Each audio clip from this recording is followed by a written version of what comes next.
RosterWatch Nation, what is up, and welcome back to another episode of the RosterWatch radio program or podcast or YouTube program, whichever way you like it, wherever you're listening. Please click that like button. Please click subscribe. I'm Cody Carpentier here on a beautiful Monday with the Trash Man. And today we're going to be talking about good players. We like good players. We like drafting good players. We like playing fantasy football. And we like keeping it easy, keeping it simple, and just talking about the things that help you just win your leagues. Version 1.0 of the PPR Ultimate Draft cheat sheet from RosterWatch.com is up on the website right now. Early June, it's already up. So go check it out, RosterWatch.com. Be a pro or premium subscriber. We would really appreciate it, and we love y'all. So please tap in over RosterWatch.com. Trash Man, good players, drafting good players and not drafting maybe good players on bad teams. Yeah, that's the gist of it. We always want to draft good players, and they're good players to be had, but good players aren't always on good teams. And I don't know. Fantasy is it's a heartbreak waiting to happen most of the time. And I found at least recently that getting the guys on the bad teams just out of your mind, off your roster, lessens your chance at a heartbreak. Getting the guys on good teams and whether they're really good players or not in some cases, I think just sets you up for success. And so in preparing for this, I know we each did a little bit of different preparation for it. The angle I took was because obviously Ultimate Draft Cheat Sheet 1.0 PPR was posted up this weekend from Alex. I went through that and I dug up to see how many players from each team, how many was there from each team in the top 60 of the cheat sheet. I wanted to look through that. So the best teams was Cincinnati, Philly, and Detroit. Obviously high scoring, potent offenses that we have known the last couple of years. Each had 4 players inside the top 60. Then there was 3 teams, New England, Cleveland, and Tennessee, with 0 players apiece into the top 60. So it kind of goes to the same thought there of we don't want players on bad teams. And right now, obviously if you could look back at last year's draft cycle, Tennessee was picking first, Cleveland was up there, and New England was also up there with a 4-13 record. Raiders aren't far behind. They obviously have Bowers and Genty, so it's a little bit of an outlier in that situation. But there's some teams I have interesting thoughts on. Minnesota's got 1 player in the top 60 right now. You look at San Francisco's interesting. They only have 2. Dallas is interesting. So where do you want to start out, Trash Man, and kind of what are some of the overlaying thoughts you have? I mean, we could start at the top. I feel like that's always a good place to start. All right. Detroit had the most prolific offense. I mean, they were 3rd in the NFL in explosive plays, but total offense, 423.9 yards per game, 33.2 points per game. So you have your duo, your running back duo of Jahmyr Gibbs, who for me is easily a top 5 running back. I know a lot of people feel like if there's another running back on the roster who is of, prolific fantasy ilk, then they don't want to give the other guy, his due. I mean, you could say the same thing about Tampa Bay, which is another team that's surprisingly up there in prolific offenses too, that we don't always tend to think about, with Bucky Irving and Rachaad White. So we have those offenses, and so we generally don't want to give those players their due because they're, coupled with another guy who's fantasy worthy. Let's talk about both Detroit and Tampa Bay and the running back situations. So both situations where you have running backs in either case. So Bucky Irving, we generally don't want to give his due because, he's got Rachaad White there, but he's performed like a top 5 running back in stints there in Tampa Bay. And Rachaad White, who can be had for peanuts right now in drafts, who is also on a good offense, on a good running offense, who you're going to be able to get late. You're going to be able to get value on in leagues. So these are the kind of players that you want to angle for in fantasy, regardless of whether they're the marquee player necessarily or the way we think about it. But they're on good offenses, they're on prolific offenses, and they're getting opportunities, whether it's, in the running game or in the passing game, kind of more indirectly. And I feel the same way about Jahmyr Gibbs, David Montgomery. I think in all four of those situations, I feel good about having any of those running backs on my team just because of the situations that they're in. Tampa Bay is interesting to me. So amongst the top 60, Tampa has two players, Bucky Irving, obviously, and then Mike Evans is the one that kind of makes it in there. Chris Godwin's just on the outside looking in of the top 60. Detroit has four, and David Montgomery is on the same line as Chris Godwin, so he's also just on the outside. That would have been the fifth Detroit player inside that top 60. Interesting note with Tampa is, we kind of have looked at Tampa. They've won the division 4 straight years. They came in second the year they won the Super Bowl with Brady. And we have viewed them, it feels like, since Brady was there, even when Winston was there, this was a team that, from a fantasy football perspective, like, they were in games, not always winning games, but they were in games and throwing the football a ton, which in this conversation, good teams, bad players, or good players on bad teams can be a little bit of an outlier because Mike Evans, obviously 8, Chris Godwin 8. They had Fournette for a couple of years, things of that nature. But they were a top 5 offense in scoring, top 10 offense in yards, with Brady being there. Those 2 years, Brady's last year and Mayfield's first year, they were 20th in points, 25th in points, 23rd in yards, and 15th in yards in 2022 and 2023, despite winning that division. This last year, though, with Liam Cohen, before he obviously went to Jacksonville now, 4th in points, 3rd in yards. And Josh Grizzard, the new offensive coordinator, was the pass game coordinator last year in Tampa. So, yes, Liam Cohen's leaving. He was the offensive play caller. He was the offensive coordinator. But a lot of the weaponry is the same. Mayfield's still there. You said Bucky, Rachaad White. Obviously, I think we can get a little bit of a value out of Rachaad White, as you kind of alluded to right now on the Ultimate Draft cheat sheet. If you go check it out, like, Rachaad White is nowhere near the top. He's a lot closer to the Bashal Tootin conversation. It's a lot closer to the Josh Downs, Rashid Shaheed, like, late round draft type of situation for Rachaad White, where there's value. There's like really good offense. And what did I just say about Detroit?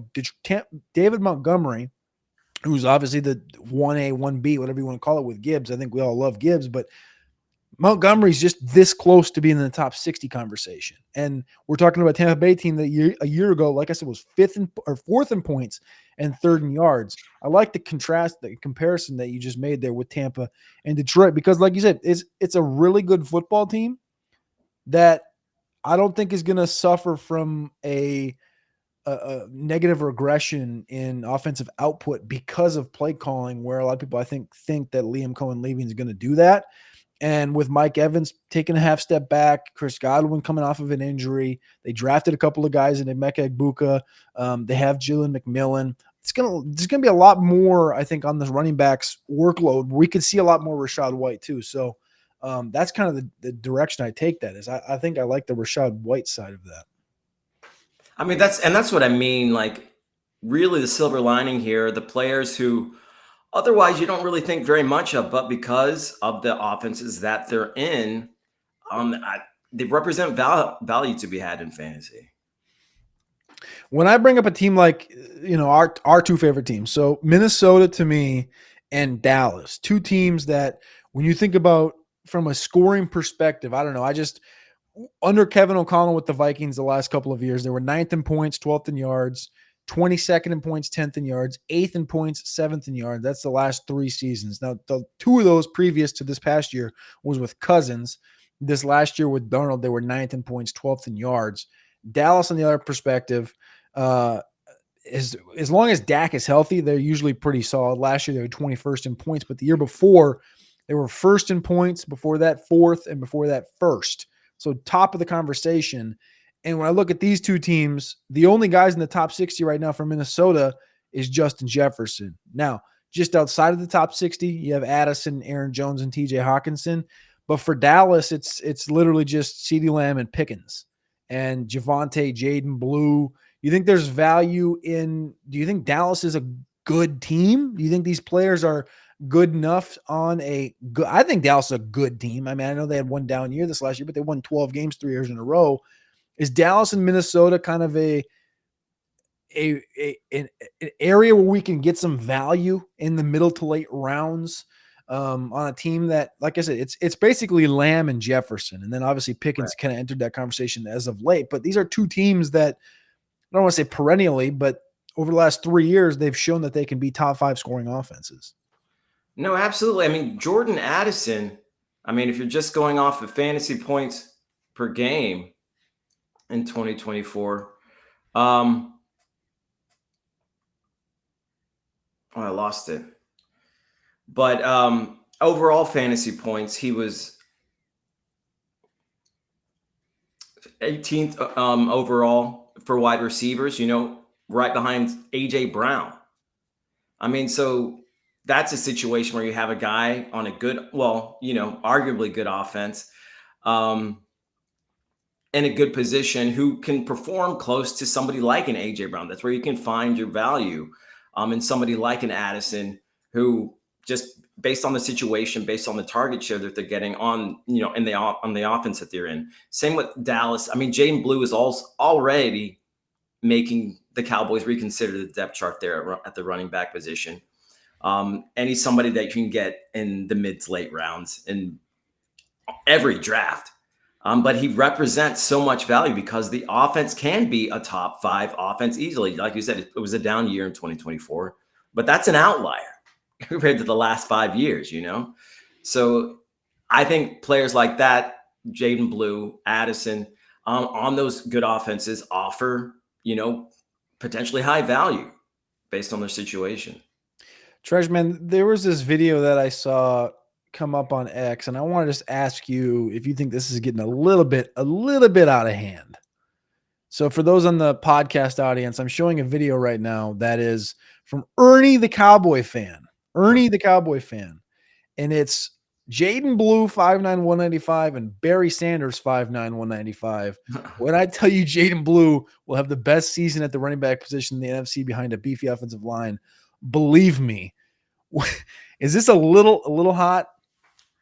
I mean, I don't know that Barry Sanders is 5'9". Is Barry Sanders 5'9"? I don't know. I feel like he was like 5'6". I mean, I know I made the comparison because Tashard Choice was Barry the running back Sanders is coach. 5'8". And he was what 203 pounds. I don't know where he's getting those measurements, Ernie, but that's quite the comparison. Just shows you where Cowboy fans are at, though. Well, the Cowboy fan, as a perennial Cowboy fan, we're a bit delusional, just as a general rule. But yeah, I mean, I'd love for Blue to get anywhere in the realm of a Barry Sanders. I think that would be. I would be ecstatic if we got 3/4 of a Barry Sanders season out of Blue.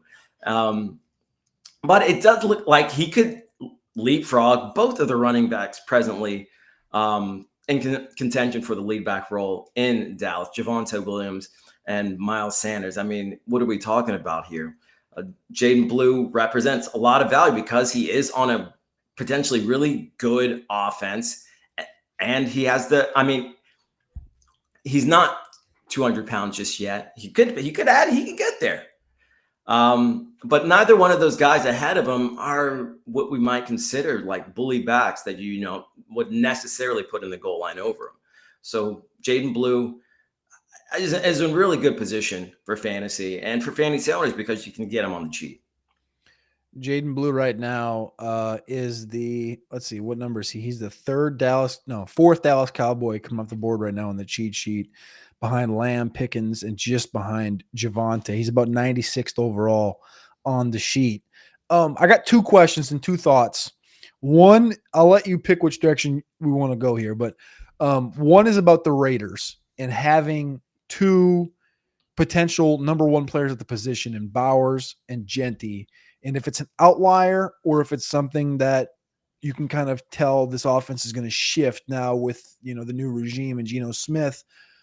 Or I want to talk about how you navigate teams like New England and Carolina and the Giants and the Titans, and how you navigate that from your perspective, because you've been the one that's kind of said, like, I'm done drafting players on bad teams. I'm just done doing it. So I just kind of want to know, like, how you navigate that, what kind of your thought process is when you have an offense like New England where it's like, well, this seems like it's pretty much going to be Diggs, or you see this Kyle Williams thing pop up, or you look at like the Giants, I guess is maybe the better example. You see Malik Neighbors just doing Malik Neighbors things. Like, do you allow yourself to spend that draft capital on a Malik Neighbors because you just know what the talent is, or are you just kind of like, I just want to stay away? Yeah, with Malik Neighbors, we've seen what he can do. I mean, the proof is in the pudding. And so even though and I think the offense is better than it has been. It's not a great offense, at least on paper, but I think it's going to be better than it has been. And we've seen Malik Neighbors prove himself on a bad team. So, I mean, he's an outlier for sure. He's a special player who has proven to be able to produce regardless of the matchup in a bad offense, just because he can create his own yards. A team like Las Vegas, well, I don't know that they're a bad team anymore, that they're a bad offense. I mean, Geno Smith, he's a good quarterback. We've seen him produce in Seattle for a number of years now. They have the number one running back in the draft in Aston Genty. They have arguably the number one tight end in the league in Brock Bowers. I think, we have a lot more questions at the receiver position. And that's a position I kind of would veer away from in fantasy in regards to the Raiders. But it's common sense plays into a lot of this too. With someone like Gentry, who we know they're going to use, and we know that they drafted to use, and we know that he's a special player. So these are the kind of players you can take a stab at, and hope that their floor will be high enough to carry you through on a week-to-week basis.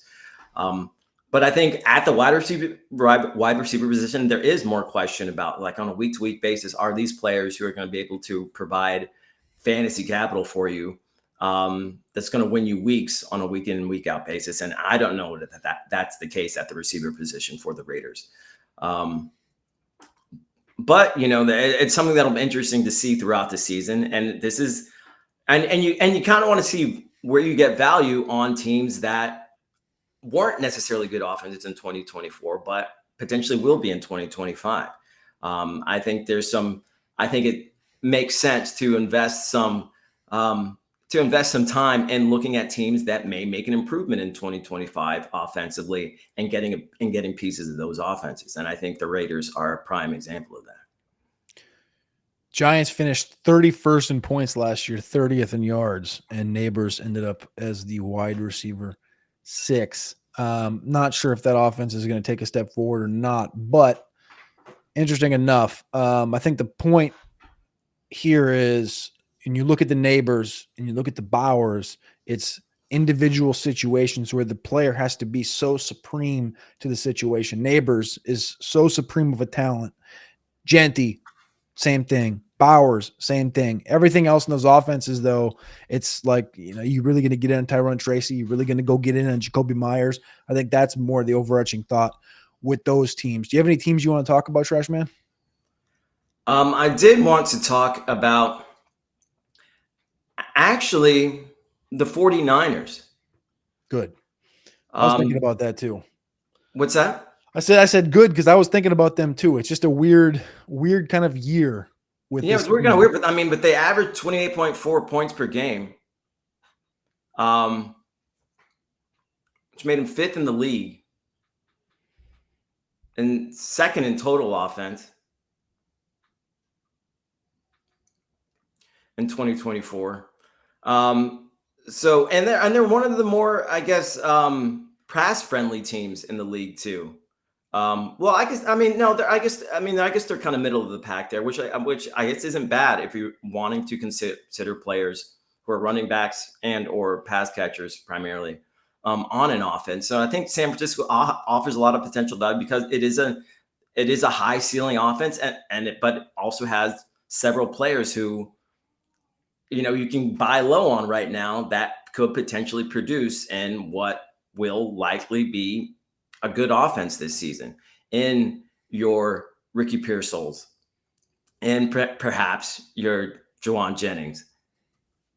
So those are both players who, are players we may not really think about as marquee players at their positions, but because of the offenses that they're in, um, they offer perhaps some more value than other players that they're hovering around at their current ADPs.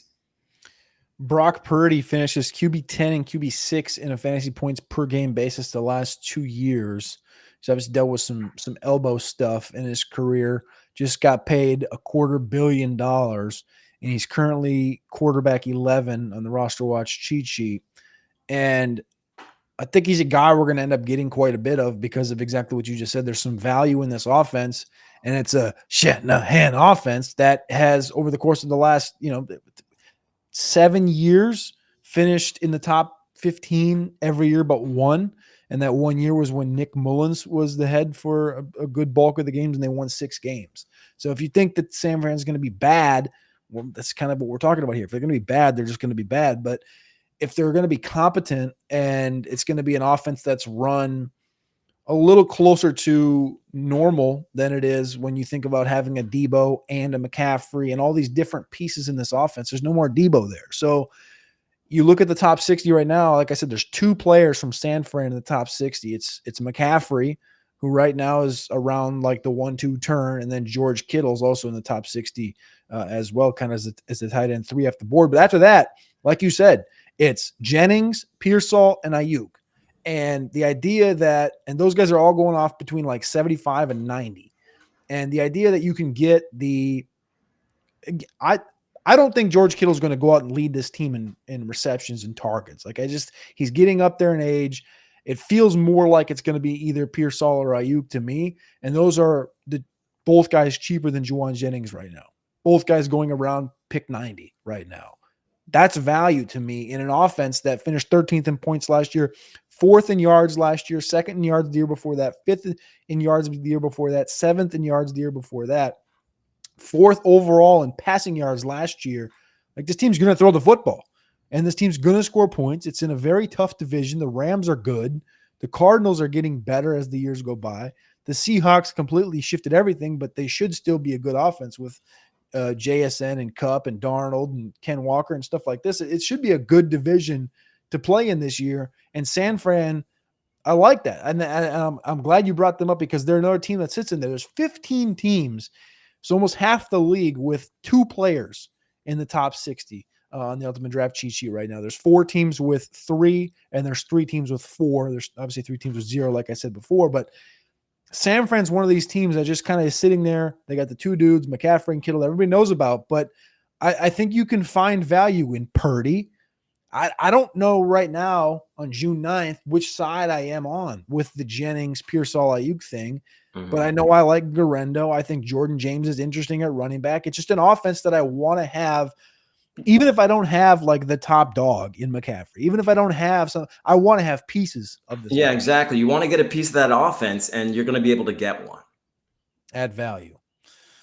All right. Is there one more team that kind of comes to mind when you're thinking about maybe value here? I know we haven't talked about the Kansas City Chiefs, and that almost feels like a sin to say we didn't talk about the Kansas City Chiefs yet. In the top 60, they have Rashee Rice and Xavier Worthy. Both Patrick Mahomes and Travis Kelce are outside the top 60 right now. In the year of 2025, Travis Kelce and Patrick Mahomes outside the top 60. I mean, that to me, that just represents value right there. And Pacheco. It's makes you wonder how they're winning football games, Or some people don't wonder how they win football games. I've heard some thoughts in the universe in the fantasy space. I don't listen to a lot of fantasy podcasts. I normally just listen to like NFL centric stuff, draft centric stuff, things of that nature. And there's been kind of a thought that I've heard, or a rumor that I've heard, or murmur, I guess you'd say, about like, is this the Kansas City realizes like, hey, we got like one more run with this unit. Like Andy Reid doesn't get a lot left. Pacheco's banged up, going to age out. Kelsey's definitely got like, does Kelsey have one more run left in him? If that happens, and instead of winning games 27-24 all year, they kind of kick it back up a notch and they start scoring 30, 35. Does that kind of pose just like a reminder? Like, does Kansas City kind of put themselves where they have 2 players in the top 60 and 2 of them that we know in Kelsey and Mahomes that deserve to be up there? Kind of are they kind of looked at as a complete value in fantasy football? Like we see Philly, Cincy, and Detroit with like 4 or 5 dudes. You could look back at the end of the year and go, Rashee Rice, yep. Worthy, yep. Mahomes, yep. Kelsey, yep. Pacheco, yep. Hollywood Brown, yep. Even one of these other 3 running backs that's just kind of sitting on the roster. Like, is Kansas City, obviously they're still a good football team, great football team. But for fantasy football purposes, like, should we be attack? Even that, do you want to attack that backfield, even though they're a good football team? I want a piece of it. That's kind of the point that I'm making is it's like these are players who, I mean, outside of Kelsey, who's probably going to be drafted high just like on name recognition.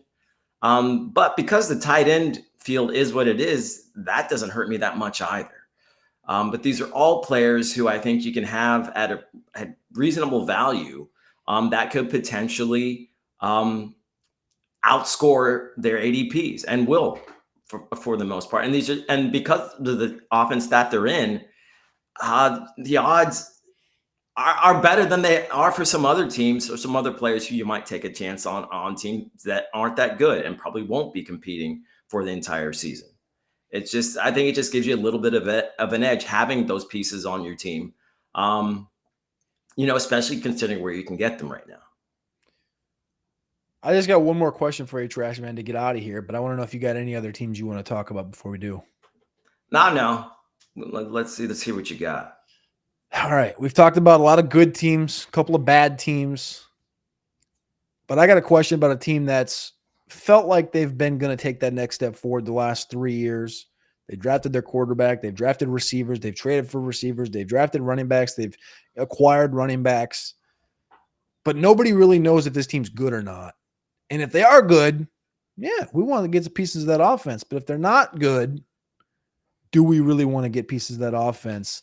Are the Chicago Bears going to be a good football team in 2025? And if not, what does that mean for fantasy football? The Bears, they're one of those teams who it seems like every year we think they're going to be a good football team. They're not. And every year we think they're not going to be a good football team. They're not. So maybe they're just not a good football team. We're coming to a situation where, we got some new personnel and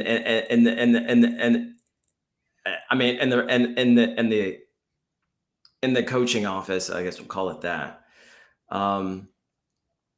It's not necessarily an offense that I would want to have a piece of. I mean, we have our Rome Odunze, we have our DJ Moore, we have the rookie in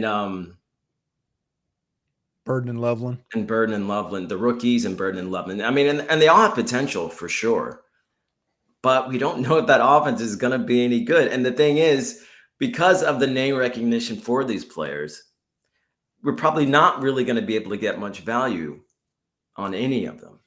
And that's where the conundrum is. It's just like, we don't know that it's going to be a good offense. It doesn't seem like it's necessary. I mean, it hasn't historically been a good offense in the past several years. We still don't know if Caleb Williams is truly the guy or not. There are a lot of question marks there in Chicago. And because you can't really get any of these guys at good value, I don't know that it's really worth it in the long run.